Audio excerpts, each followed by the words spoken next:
Iqra wa rabbukal akram alladzi 'allama bil qalam 'allamal insana ma lam ya'lam. Kalla innal insana layatgha ar-ra'ahu istaghna inna ila rabbikar ruj'a ara'aital ladzi yanha 'abdan idza shalla ara'aita in kana 'alal huda aw amara bittaqwa ara'aita in kadzdzaba wa tawalla alam ya'lam bi anna Allaha yara kalla la illam yantahi lanasfa'an bin nasiyah nasiyatin kadzibatin khati'ah falyad'u nadiyah sanad'u zabaniyah kalla la tuti'hu wasjud waqtarib. Shadaqallahul azim. Wassalamualaikum warahmatullahi wabarakatuh.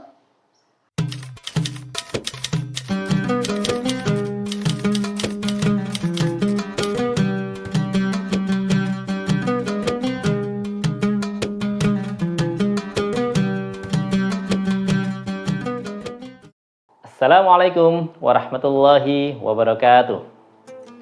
Alhamdulillahirabbil alamin.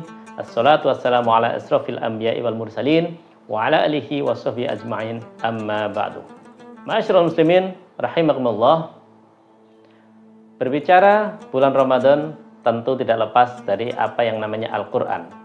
Karena kita tahu bersama bahwasanya bulan Ramadan adalah bulan diturunkannya Al-Qur'an. Sebagaimana dalam firman Allah Quran surat Al-Baqarah ayat 185, Syahrul Ramadan alladzi unzila fihil Qur'an, bahwasanya di bulan inilah Al-Qur'an kami turunkan. Tentu setiap peristiwa itu ada kejadiannya. Nah, di sini sebelum memulai saya akan menjelaskan dulu terkait dengan bagaimana sampai Al-Qur'an itu diturunkan. Peristiwa ini tentunya sangat berhubungan erat dengan Rasulullah, di mana pada saat itu Rasulullah berumur 40 tahun. Rasulullah merasa sangat cemas, merasa sangat gelisah dengan keadaan bangsa Arab pada waktu itu.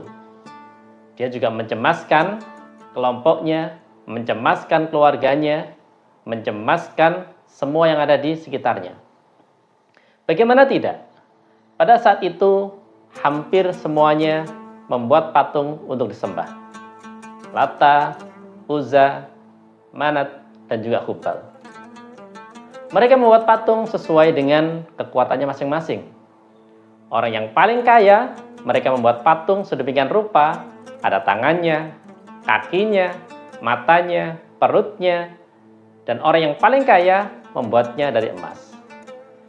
Sedangkan orang yang sedikit kaya membuatnya dari besi, kemudian orang yang miskin membuatnya dari kayu, dan orang yang paling miskin sekalipun mereka juga membuatnya. Mereka membuat dari tepung, dibentuklah tepung itu menjadi tangan, kaki, intinya menyerupai manusia. Namun karena keadaan yang sangat miskin, maka setelah disembah, si miskin pun berkata, "Ya Tuhanku, aku lapar." Maka diambillah tangannya, dimakan. Diambillah kakinya, dimakan. Dan diambillah semuanya, dimakan.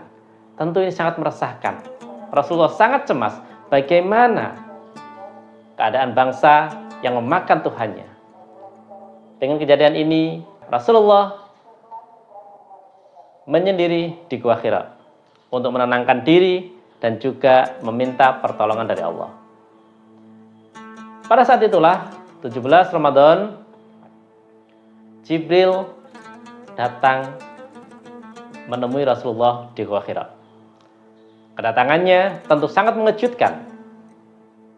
Pada saat itu, Jibril berkata pada Nabi, "Iqra ya Muhammad." Dengan tubuh gemetar, Nabi pun menjawab, "Aku tidak bisa membaca." Jibril mengulanginya lagi dengan lebih keras, "Iqra ya Muhammad." Masih dengan jawaban yang sama, "Aku tidak bisa membaca." Ketika kalinya, Jibril mendekap erat Rasulullah sampai hampir tidak bisa bernafas, saking dekat, saking kuatnya dekapan itu. Rasulullah akhirnya membaca, "Iqra bismi rabbikal ladzi khalaq, khalaqal insana min 'alaq, Iqra wa rabbukal akram, alladzi 'allama bil qalam, 'allamal insana ma lam ya'lam." Seperti yang sudah dilantunkan oleh adik-adik tadi di awal kajian ini. Kemudian sebelum kami lanjutkan, kami jelaskan dulu mengapa di sini Rasulullah itu memang tidak pandai membaca, juga tidak pandai menulis. Makanya Rasulullah itu adalah Rasul yang ummi, artinya tidak pandai membaca, tidak pandai menulis. Namun perlu diingat, tidak pandai membaca, tidak pandai menulis itu bukan berarti bodoh. Kenapa? Kita lihat nenek moyang kita, kita lihat nenek-nenek kita. Mereka tidak pandai membaca, mereka tidak pandai menulis, tetapi mereka pandai berdagang. Mereka mampu menyekolahkan anaknya dengan tinggi dan memberikan pendidikan yang terbaik untuk anak-anaknya. Nah, hikmah di balik Rasulullah tidak bisa membaca dan tidak bisa menulis adalah ini untuk membuktikan bahwa Al-Quran itu adalah kalam Allah. Al-Quran itu adalah milik Allah, diciptakan oleh Allah, bukan karangan Nabi Muhammad SAW. Itulah hikmah dari mengapa Rasulullah itu menjadi ummi, tidak pandai membaca, juga tidak pandai menulis. Kemudian setelah kejadian itu, tentu Rasulullah kembali ke rumah dalam keadaan gemetar, dan yang ditemui pertama kali adalah Siti Khadijah. Beliau menjelaskan, beliau menceritakan kejadian yang sebenarnya, dan Siti Khadijah, istri yang sangat solehah, langsung mengatakan, "Aku percaya kepadamu." Inilah wanita pertama yang mempercayai bahwa Rasulullah adalah Rasul terakhir yang diutus oleh Allah ke dunia ini. Kemudian dia juga mendatangi sahabat, salah satunya adalah sahabat Abu Bakar. Abu Bakar saat itu mendengar ceritanya langsung mengatakan, "Sami'na wa ata'na." Aku mendengar dan aku percaya kepadamu. Maka tidak heran bahwa Abu Bakar mendapat gelar As-Siddiq, artinya orang yang percaya. Kemudian dari golongan pemuda yang pertama kali mempercayai Rasulullah adalah Ali bin Abi Thalib. Namun, apakah semua percaya dengan cerita ini? Tentu tidak. Abu Jahal, Abu Lahab, Abu Sofyan pada saat itu tentu tidak mempercayai cerita ini sama sekali. Bahkan mereka menganggap bahwa Muhammad itu sudah gila. Hikmah daripada peristiwa nuzulul Quran ini adalah, marilah kita bersama-sama untuk mengisi kegiatan Ramadan ini yang berhubungan dengan Al-Quran.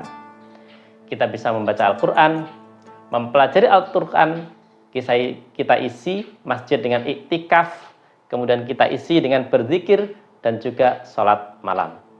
Sehingga nuzulul Quran tidak hanya sekedar formalitas saja, tetapi kita bisa mengisinya dengan kegiatan-kegiatan yang bermanfaat.